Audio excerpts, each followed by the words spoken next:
reacts to uproar over sending a couple away.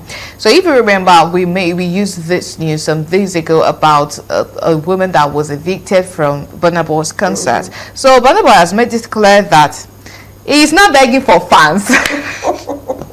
The Nigerian singer was filmed reacting to the uproar generated after he sent a couple away from a concert during his performance. He said, "I tell you now, say, make you not be my fans."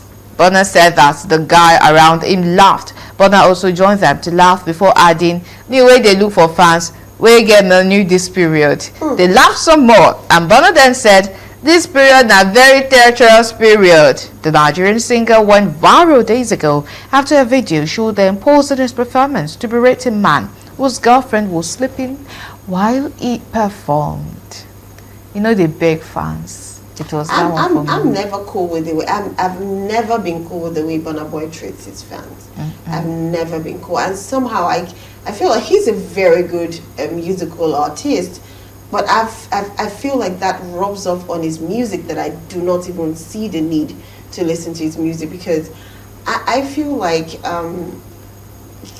your music might make sense, but your attitude, like what I see you do, is one of the great reasons why I might want to listen to your music. Because I can't be listening to very good music and I'm seeing a personality that is away from the music. Like, come on, they call you African giant, behave like one.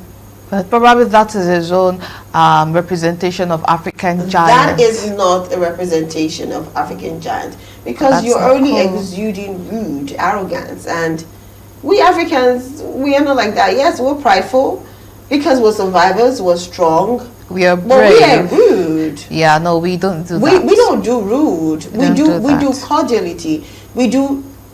Take for example the video we shared yesterday. Somebody dressing like her friend's mother. That's who we are. Yes. We go the extra mile. But you talking to your fans that way, I'm feeling that you only need fans that have money. So imagine if he releases an album, but for that concert, not just one fan shows up.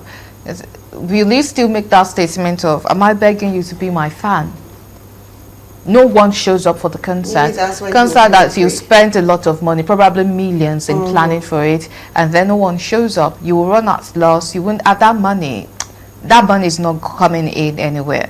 The fans make the celebrity. That's the fact. You are not a celebrity if you don't have the followership. And if you have the followership, we are not saying that probably that you should worship your followers, but then there's still some Respect respect them. that you have to give them. Somebody is exhausted. That's- If the person is not rich, should they be able to afford the No, Burna that's Boy even ticket? very rude. Like, even after she coming out to explain, Yeah. and you're still saying, I beg did una I to beg you to be my fans? I beg you not to be my fan. Burna Boy, do better, please. Yeah, please. We don't Do like better. that. We don't like that. better. We need better from you. Anyways, let's move on to the next story. Ooh, this is quite long. Well, this is about the insecurity matters in Nigeria. Well, celebrities have weighed into the insecurity matters in Nigeria. And we have AY, that is Ayo Makon, who has reacted to the escalating insecurity across the country, describing Nigeria as a crime scene while questioning the government's silence. AY's comments come amid recent attack involving school kidnappings, killings, and increased bandit activities. He wrote that bandits now storm churches to kill and abduct worshippers. School children have been taken from classrooms, and even senior military officers, well, including a brigadier general, has been murdered. AY questioned how the nation reached this point and why meaningful action appears absent, asking whether outsiders will eventually step in to solve what leaders have failed to confront. And also another celebrity, Big Brother Nigeria star Tochi, has expressed concern over Nigeria's rising insecurity. Well, Tochi posted a message describing the situation in the country as increasingly alarming. He said kidnappings, killings, and violent attacks have become everyday occurrence, leaving citizens in fear while multiple incidents happen at the same time.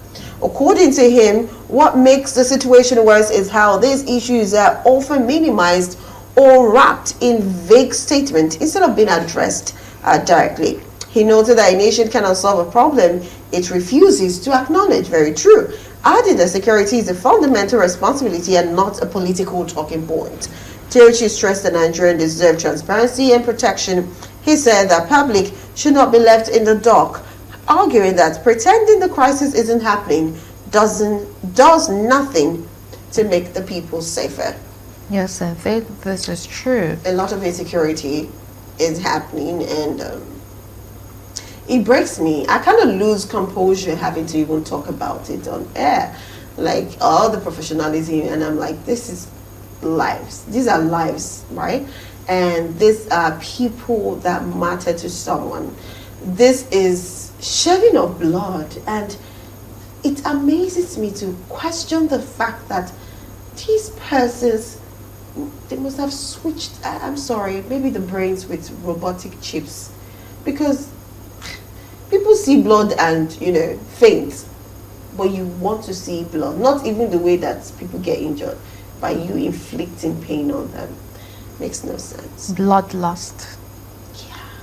You watch that in movie. I didn't know. Oh, it does exist. Life. It does exist in reality, because how mob mentality works. That you would see someone, they want to attack someone, and if you are not careful, you might just be swept up in the whole excitement. Some studies show that it is the same thing too with bloodlust, like especially when you are in an environment where all that is happening. So before one knows it, you would also be caught up in it, and then all you would want to see is the red, the blood. It's crazy. It's a crazy phenomenon, but something that does exist. Bloodlust is something that is. But apart from the bloodlust incident, I like how they made reference to the fact that the government is trying to use some colorful words to cover it up.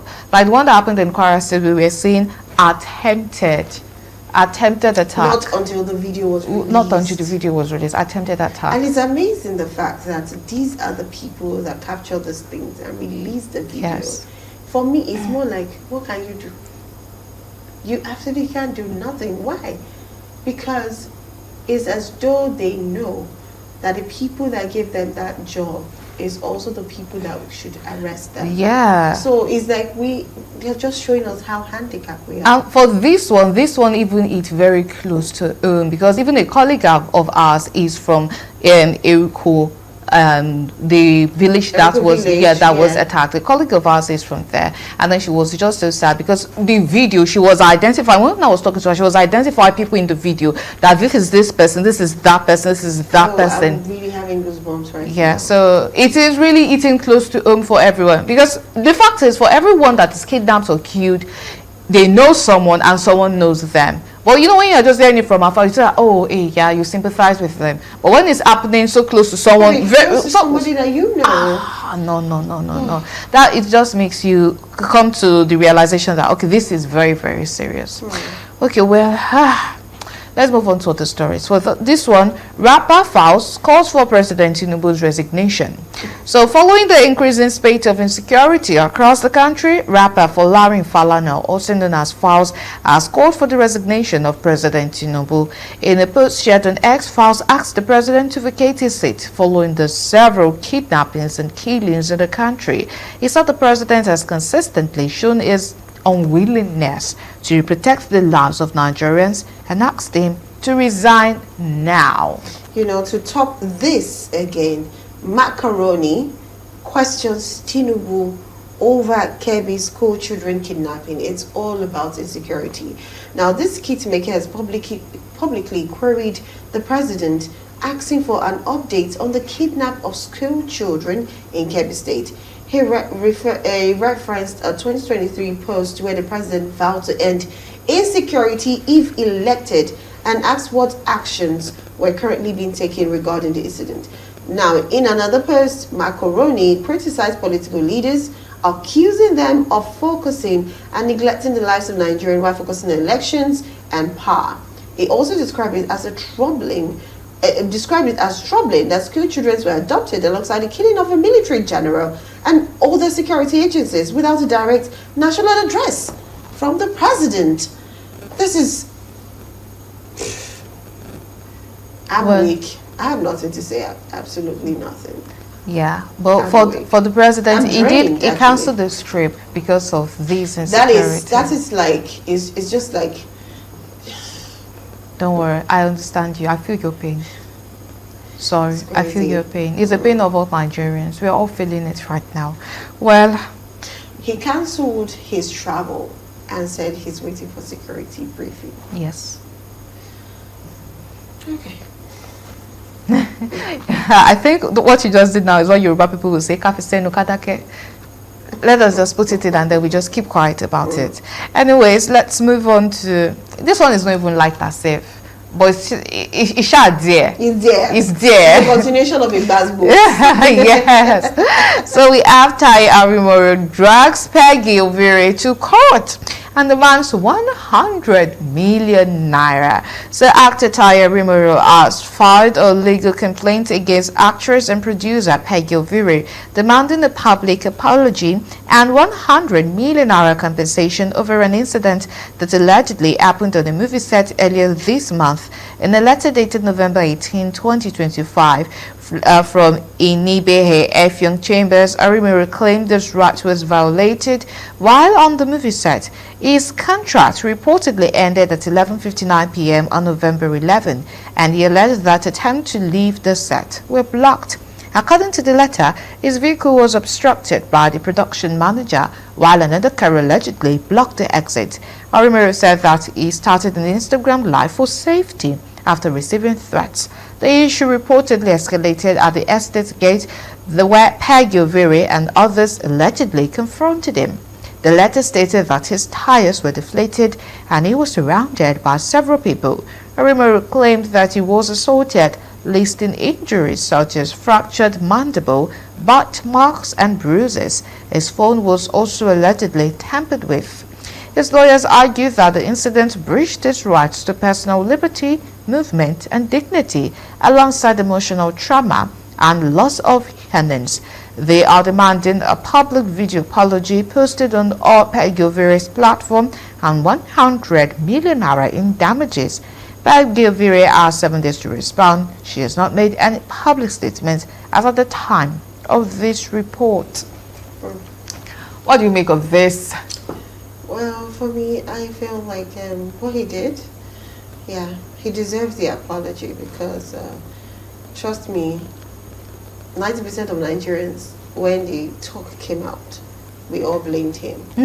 But when the CCTV came out, we realized that women are amazing.